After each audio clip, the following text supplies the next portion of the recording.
그러면 탈출을 하려고 그러면 우리는 어떻게 하면 탈출을 시킬 수 있을까? 첫 번째는 솔직히 성중독자다 인정하는 게 중요해요. 인정. 중독은 내가 중독을 인정하는 순간부터 힘이 생겨요. 내가 중독자입니다 인정 안 하면 절대 상담받으러 나오지 않고 노력하지 않는다. 두 번째, 진실한 회개와 돌이킴이 필요하다. 예. 단순히 그냥 내가 이걸 행위적으로 끊으려고 하는 게 아니라 내 마음속에 뉘우침이 있어야 돌이킴이 있게 되는 것이죠. 그리고 영상물이 아니라 실제 사람을 사랑해야죠. 사람을 사랑해야 되는데 그리고 어떤 사람은 인형을 사랑하는 사람이 있어요. 인형. 예, 인형. 아이돌 뭐 이런 거.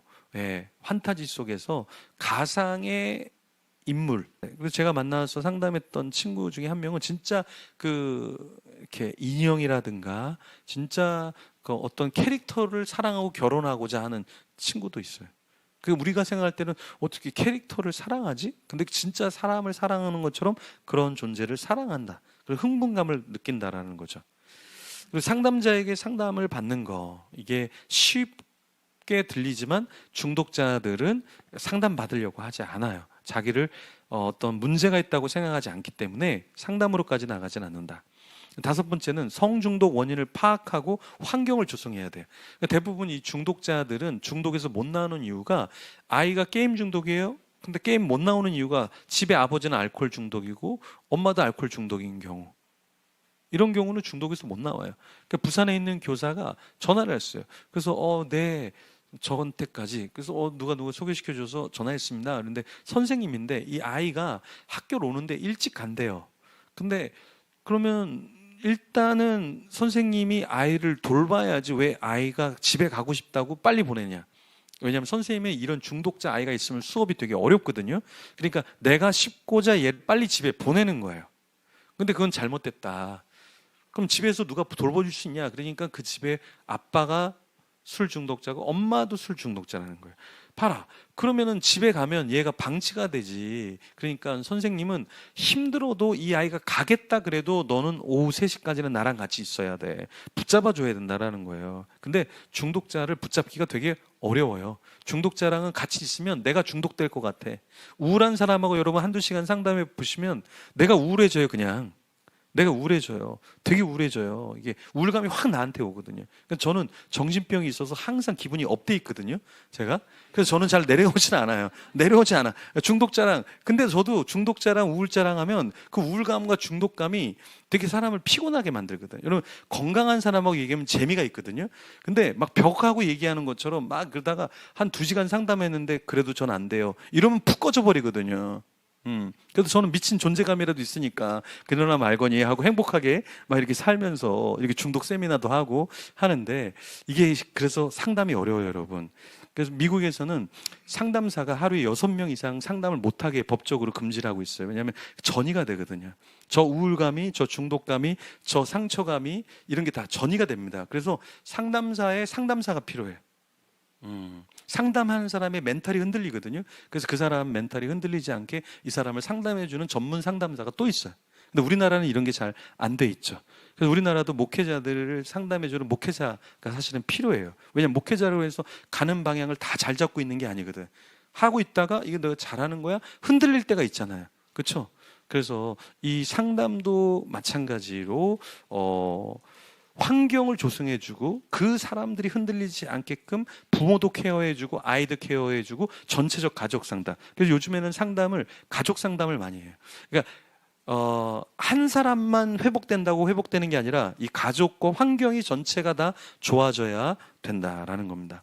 6번째는 쾌감 감소의 법칙. 그러니까 우리가 중독자들이 중독에 빠졌을 때 단번에 뭔가 쇼부를 보려고 하거든요. 중독은 단번에 중독에 빠지는 경우가 없어요. 그러면 중독에 빠져나오는 것도 단번에 빠져나오는 경우가 없다. 서서히 단계를 줄여야 된다. 9병 마셨던 사람은 8병, 8병에서 7병 쭉쭉 줄여서 1병, 나중에는 그것도 이렇게 가야지 9병 마신 사람한테 우리 성령님의 능력을 받아서 오늘로 끊어버립니다. 이러면 바로 금단 현상 나타납니다. 미쳐버립니다, 사람이. 예, 그죠? 그래서 감소의 법칙을 여러분들이 아셔야 된다. 그래서 게임도 마찬가지로 게임하는 아이가 있으면 감소의 법칙을 여러분 적용시켜야 돼요. 나 오늘 김영환 목사님 중독 세미나 갔는데 넌 중독자야. 집을 나가든지 핸드폰을 부셔버리겠어. 되게 좋은 말인 것 같은데 그게 중독자한테는 더 힘든 거예요. 감소를 시켜줘야지. 조금씩 감소를 시켜주고 나중에 이거 없이도 살 수 있겠지. 이렇게 나가야 된다. 감소의 법칙을 조금 더 우리가 생각해야 된다. 7번째는 유혹받을 가능성을 다 차단시켜야 된다. 그렇죠? 그래서 자녀들 같은 경우는 유해한 것들은 차단시킬 수 있도록, 그리고 자녀들이 뭘 하는가 사용할 때 좀 지켜봐주고 해주는 게 되게 중요하다. 그러니까 우리가 어렸을 때는 놀이공원에서 놀 때 부모님들이 이렇게 멀리서 잘 놀고 있냐, 누가 유괴해 가나, 아이가 떨어져서 울고 있나 이렇게 지켜보잖아요. 그런 것처럼 지금 시대에는 이런 온라인이나 어떠한 이런 안 좋은 유해한 장소에서 우리 자녀가 어떻게 돼가고 있는 건 아닌가 하고 긴장 상태로 경계하면서 쳐다봐야 한다라는 겁니다. 자, 8번째는 산책하고 운동을 해야 한다. 이게 하나의 대안인데 좀 이따 이제 대안할 때 말씀드리겠지만 절대자를 만나 교제해야 한다. 그러니까 엄마, 아빠, 목회자가 다 하려고 하면 안 되고 전체적으로 영적으로 또 관계적으로 여러 면에서 이 교제를 통해서 변화가 일어나게 해야 된다. 건강한 공동체 안에 있어야 돼. 그러니까 건강한 공동체 안에 있으면 건강해지는데 건강하지 않으면 건강하지 않은 게 표준이 되고 기준이 돼요. 그래서 예전에 23살 되는 청년이 제가 교회에 찾아왔는데 자기가 문화를 좀 변혁시키고 선도하고 싶다. 그래서 23살에 그 중소기업 사장님한테 가서 내가 이걸 하려고 그러니까 돈을 좀 주시오. 그래서 3천만 원을 받았대요. 그래서 이 친구 대단한 친구 아니야? 그래갖고 제가 그 친구를 우리 교회에 와서 강대상에 이렇게 아이들 데려가라. 뽑아서 데려가라. 그래서 이제 강대상에 올라가서 10분만 딱 이야기하고 많이 사람들 데려갔는데 그다음에 영성 집회 한다고 이제 그 친구를 영성 집회 또 간증을 1시간을 시켰는데 그 간증할 때 그러는 거예요. 자기가 강대상에 이렇게 올라가는데 성령님이 너같이 더러운 게 올라오냐? 이렇게 해갖고 자기가 충격을 받았다는 거예요. 근데 그 23살 때 자기가 뭐 하냐면 그 여자친구랑 그 성관계를 하고 있었다라는 거예요. 근데 그 교회는 전부 다 형 누나들이 다 성관계를 하고 있었대요. 그래서 자기도 그냥 자연스럽게 했는데 그 강단에 올라오면서 그게 죄라는 거를 그때 알았다는 거예요. 그리고 결혼하기로 했습니다 하고 실제로 결혼을 했어요. 근데 이게 뭐냐, 이 친구는 그 교회가 다 그런 문화였기 때문에 자기가 거기에 대한 죄책감이 진짜 없었다라는 거예요.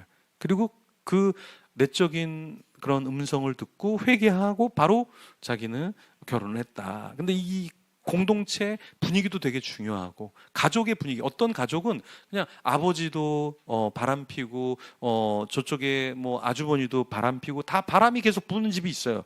그래서 이 바람 피우는 게 전혀 죄책감이 없는 집안이 있어요. 그 떳떳해요. 떳떳해.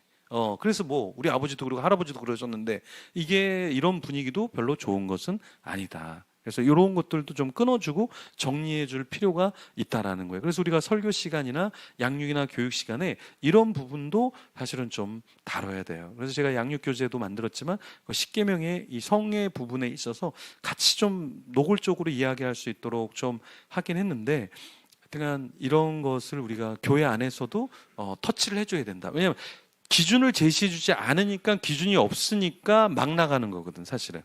규례와 율례와 법도가 없으니까 방자한 대로 사사기처럼 자기가 원하는 대로, 그래서 음란 사이트나 친구들이나 주변의 사람들이 알려주는 대로 그냥 막 나가는 거예요. 막 나가는 거.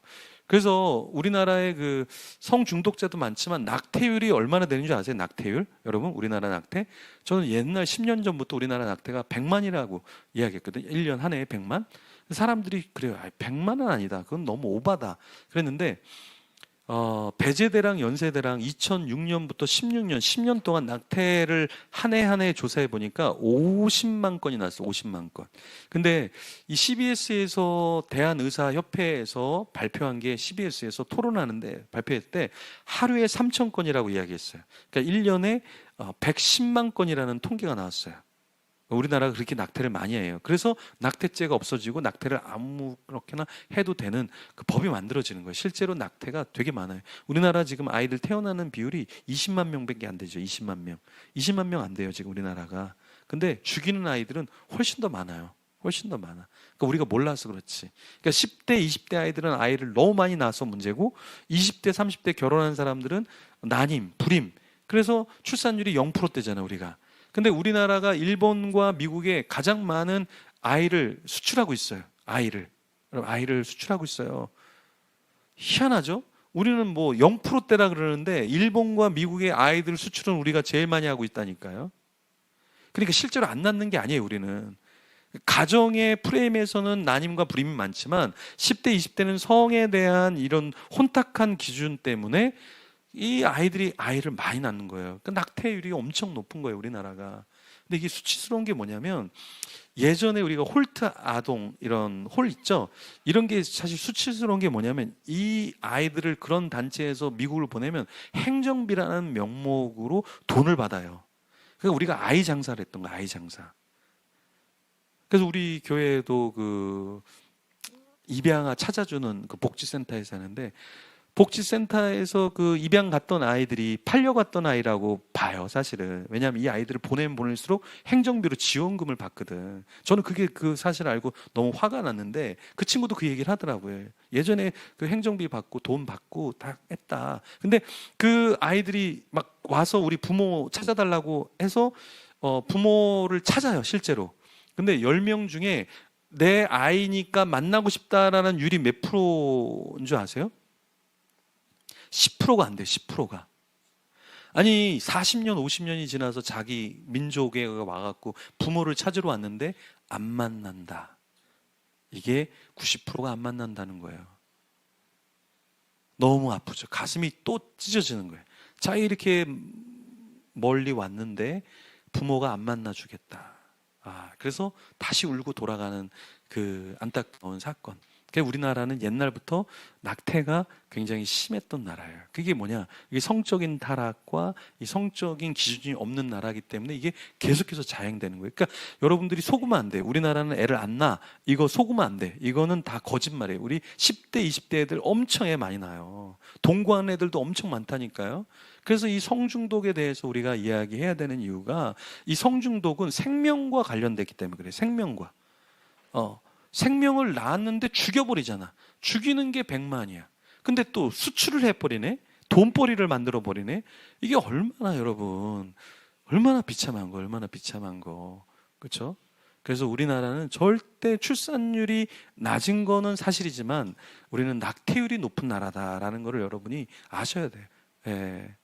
그래서 그런 성적인 중독도 여러분들이 조금은 위험성을 알리셔야 한다. 우리나라는 통계적으로는 그냥 공식적인 통계는 그냥 30만 정도로 얘기해요. 30만 정도.